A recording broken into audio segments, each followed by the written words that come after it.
and welcome to Circle of Influence, a collaborative podcast brought to you by the CFDA and the RealReal, which takes a deep dive into fashion sustainability, past, present, and future. In a world still reeling from the impact of COVID and social unrest, the conversation is more urgent than ever. I'm your co-host, Sara, the CFDA's Vice President of Education and Sustainability Initiatives. And on the behalf of the RealReal, I'm your co-host too, Julie Gilhart, President of Tomorrow Projects and Chief Development Officer of Tomorrow Limited. Thanks for joining us. On today's episode, fittingly titled A New Lens for a New Year, we will be discussing with two leaders in our industry on how they have successfully navigated the uncharted territory many have found themselves in due to COVID-19 and their plans for moving forward as we enter into 2021. And joining us today are two esteemed guests, the RealReal CEO, Julie Wainwright, and the CFDA CEO, Stephen Kolb. Welcome both. We are so thrilled to have you joining us today. And I'm first going to just highlight Stephen as the CEO at the Council of Fashion Designers of America, which is a not-for-profit trade association founded in 1962. With a membership of 477 of America's foremost womenswear, menswear, jewelry, and accessories designers. You oversee operations including New York Fashion Week, professional development, philanthropic, and civic-centered initiatives. And Julie Wainwright, CEO of The RealReal, is an e-commerce pioneer who founded The RealReal in 2011, bringing authenticated luxury consignment online and changing the way people buy and sell luxury across all categories.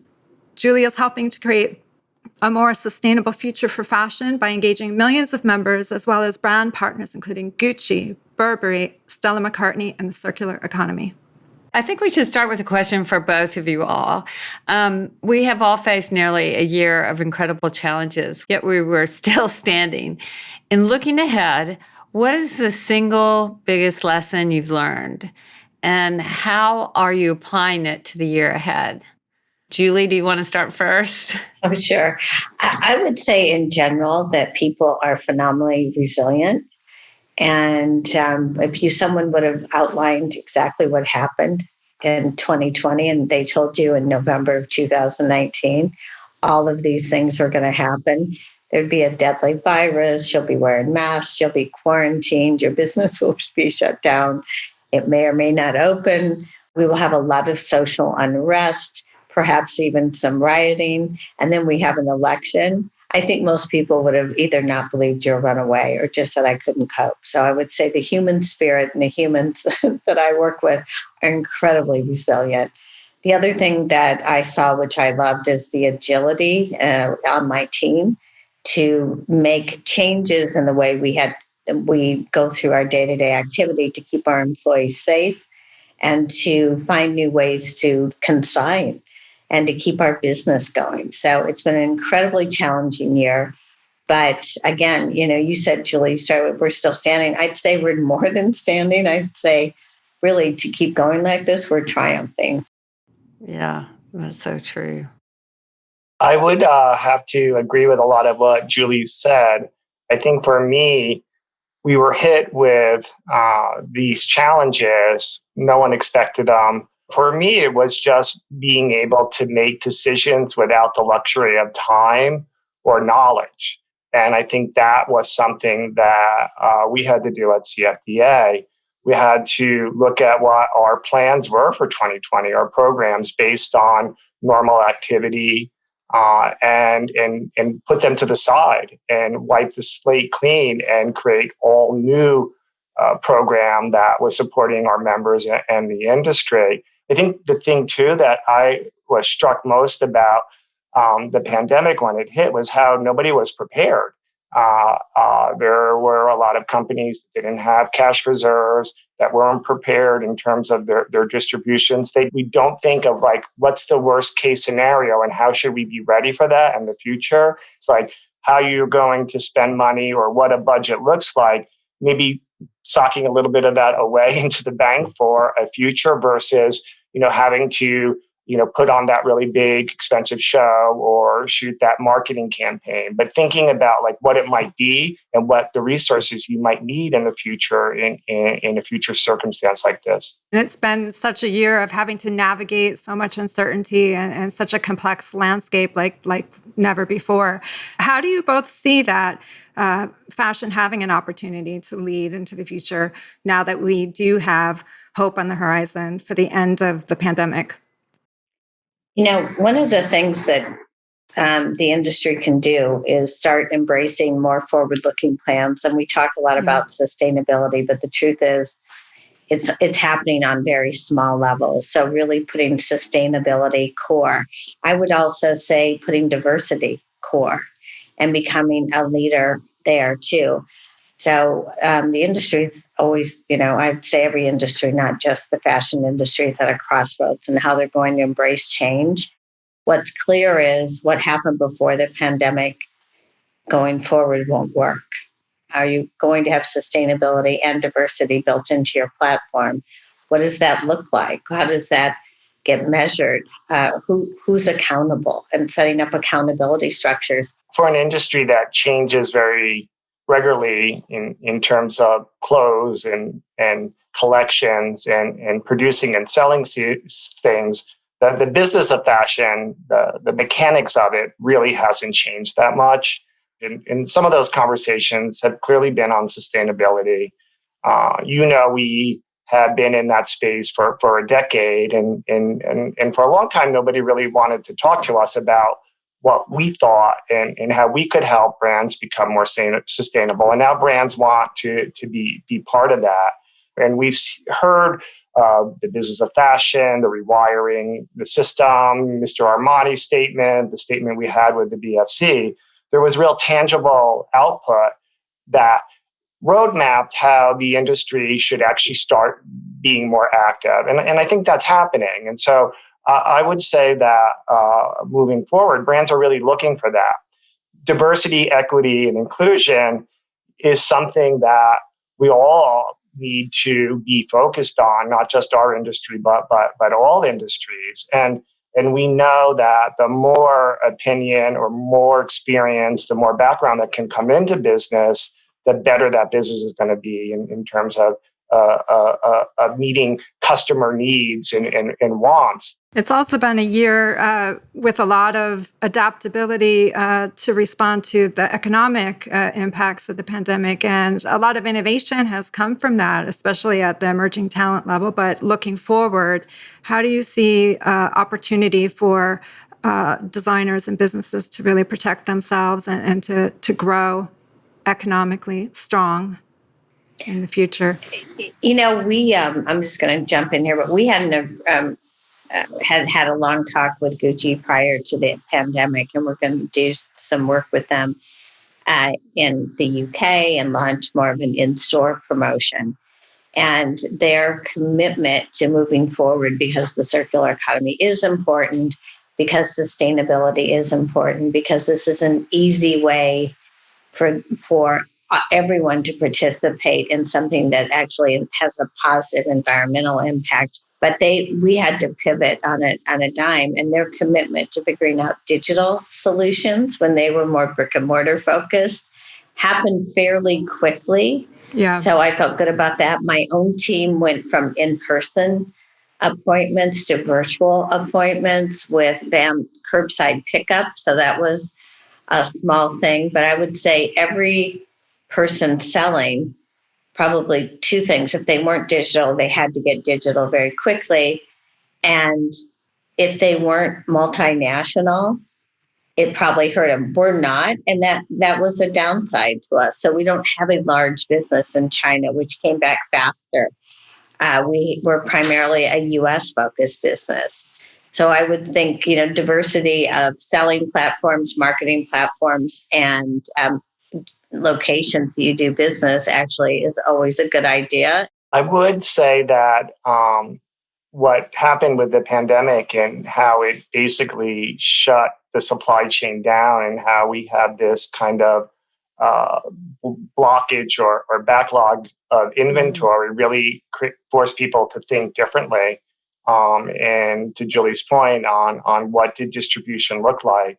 And so they had to be clever, right? Because of the supply chain being shut down, as brands began to think of what that next collection would be, they weren't all on the same time schedule, right? Some people were ready for September Fashion Week in New York and some weren't. So you had someone like a Michael Kors who intentionally wanted to be later because he wanted to have his collection closer to when a customer would actually go to shop it. We had our digital platform, Runway 360. Our counterparts in Europe had their version as well. So there was, more comfort in flexibility with timing. And one thing that struck me was something that Prabal said, and kind of thinking more like an artist. And there are others who think like this, Kirby and Pierre Moss, collection 1, 2, 3, 4, as opposed to spring 21 or whatever the coin seasons are called,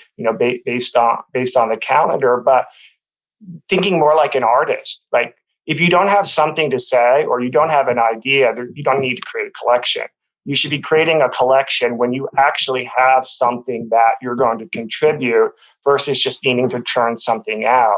And I thought that was such a modern, sustainable way to think about a business, is really sell or create when you have an idea.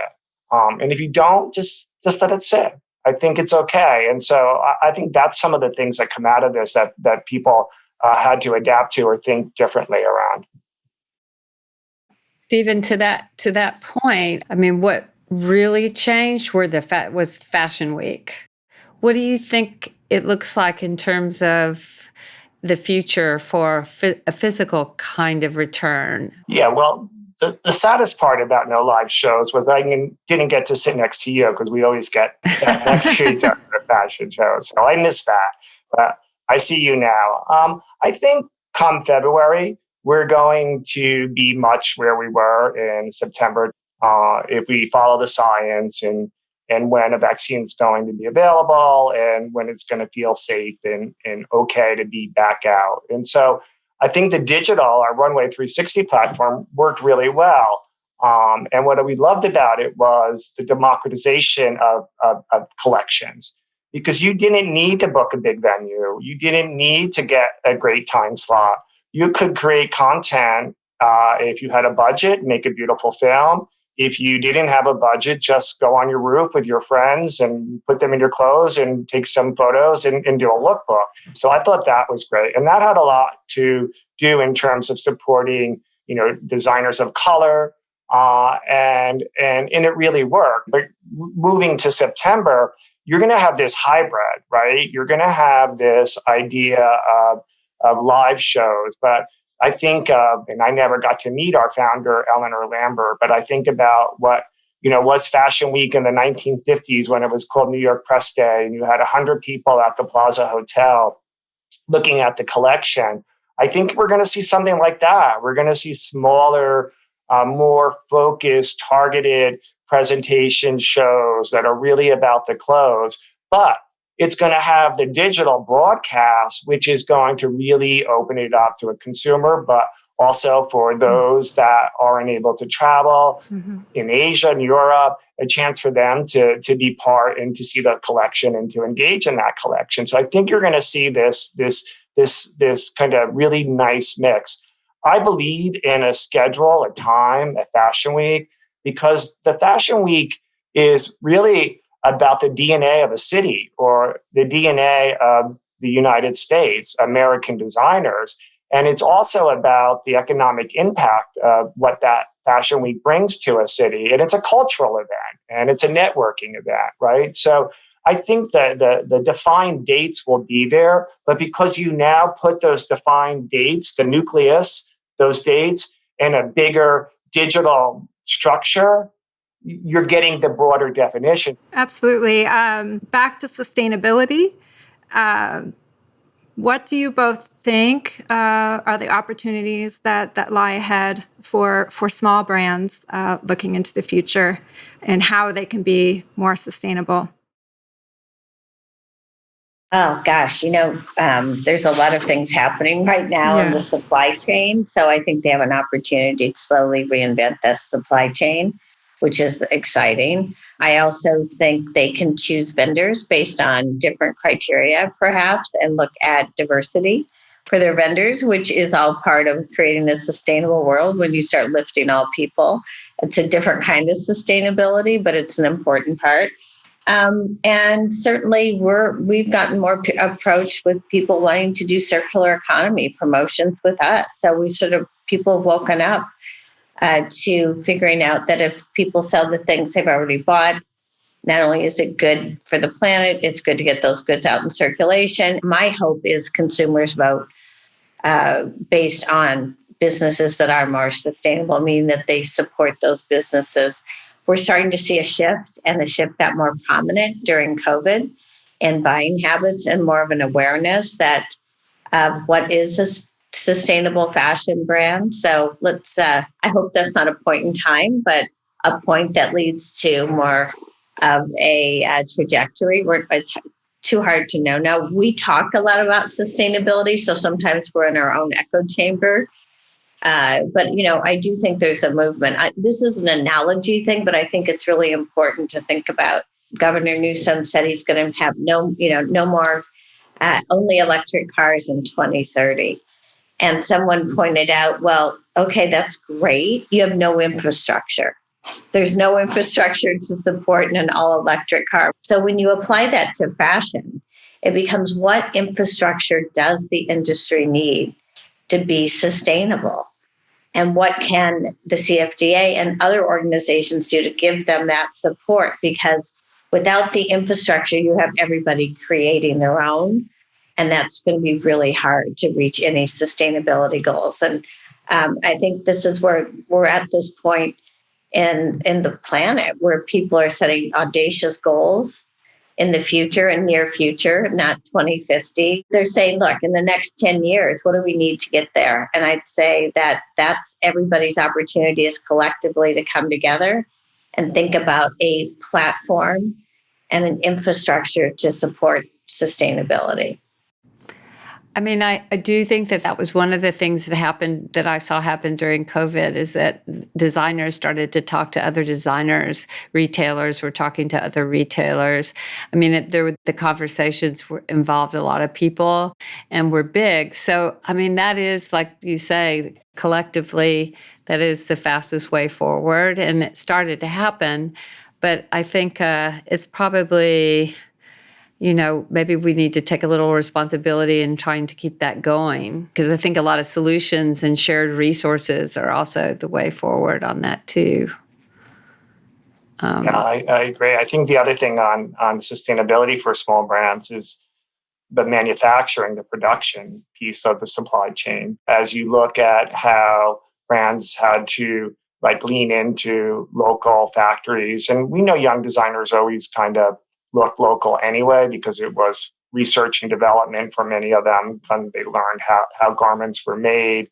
They also had the proximity in terms of just having access. But when you look about investing and work we've done at CFDA through our fashion manufacturing initiative, investing in the infrastructure of Made in America. We've done mostly our work in New York in the garment district, but that's where there's a real opportunity to have a partnership between the factory and the designer that's very close, right? A dialogue, a conversation on how something's being made, and to look at what is the technology, the equipment that we can bring to New York that will be available to designers. Looking forward with larger brands, innovation definitely seems to be something that is more accessible. For example, our CFDA chairman, Mr. Tom Ford, who just recently, Stephen, I don't know if you want to share a little bit about what he just introduced last week for sustainability. It was quite amazing and innovative. Taking ocean plastics and made a watch, right? And then built in a competition, a prize, $1 million prize, an innovation prize to developers, researchers, designers to really innovate with ocean plastic and how that can be a material, a go-to material. So, I thought that was such a good example of a really established guy, Tom Ford, right, who we expect a certain thing from. It was very unexpected, but in a really good way.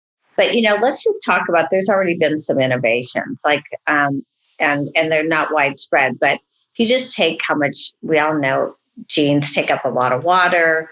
Is there an incentive for someone who has invented an incredible technology that could save water and actually return purified water to the rivers, to make that a platform for all jean makers? Or is there more of an incentive for them to keep that as a moat around their business? It's a very interesting question. It's almost a technology question. Are you building a platform which you then get your share, or are you actually building a moat? I mean, we talked about this one time, I think before, about incentives, but also, what would be an incentive? Like, say, for instance, if you did policy around resale and that, there was no tax on resale, I think that's where we have to go in terms of policy and incentives. So one way is for venture capital firms to say, we're going to invest in technologies that actually move the fashion industry to a more sustainable platform. Right. So it seems like it's not going to come from the companies. It's going to come from outside the companies, from investors or policy from governments. And I think policy, particularly with the new administration, and we see today the president-elect announced that John Kerry is going to be his environmental czar. And we know that John Kerry is very well versed and has been really involved in the environment and global warming for a very long time. So that's really encouraging to have an administration that's focused on that. And I can use an example for us in the garment district when the zoning got lifted and the landlord didn't need to still have a certain amount of factory or fashion production in their building because the zoning got lifted. There needed to be incentive for those landlords to want to have the factories or keep the factories. So working with the city and the Economic Development Corporation, landlords got tax credits when they were had factory tenants. And that put and secured about 500,000 square feet of factory that could have easily gone away because of that city support. Well, I agree. We've got a president more attuned to that. I know John Kerry is very well engrossed in environmental protection, but without really giving them areas of focus and leading them, it could be just like the proclamation here in California. We're not going to have anything but electric cars in 2030, but there's no batteries. I hope we move past proclamations and good ideas to real actions. And maybe that happens on a statewide level. Maybe that's the answer, a city and statewide, just like you explained. And city level and local level. And that to me seems like an opportunity for job creation. For sure. Also, which can be really innovating, because I don't think the companies, let me just say, when I started the RealReal, no one was talking, none of my customers or consigners were talking about sustainability as a reason for consigning. Now it's either the first or second reason they do that. And part of it's because we've been educating them on the positive impact of recirculating goods. So just taking that as a small example, I think the industry has an obligation to educate their local governments about what is needed. It's not regulations, it's innovations and how they can be part of it, which will bring jobs. And there are small examples of people, like Tom Ford's example is amazing, but there's no infrastructure to harvest ocean plastic and turn it into something. So it's sort of like taking that inspiration and putting a structure around it so it becomes a job creating platform that does a lot of good. So that's every industry's challenge, but the fashion industry has to take up that challenge. I think it's will, because I think that with the breakdown of the system, in a sense, maybe we start to focus on that a little bit more. I mean, that just hearing you all talk has been really inspiring. Thank you both for being so inspiring and being leaders of a lot of different people. It's not easy. So just thank you for lending us your time and your expertise. Circle of Influence podcast is co-hosted by me, Julie Gilhart, and Sara Kozlowski, and produced by Hanger Studios. If you like what you're hearing, rate and review. It helps other listeners to find us. And of course, thank you so much for listening.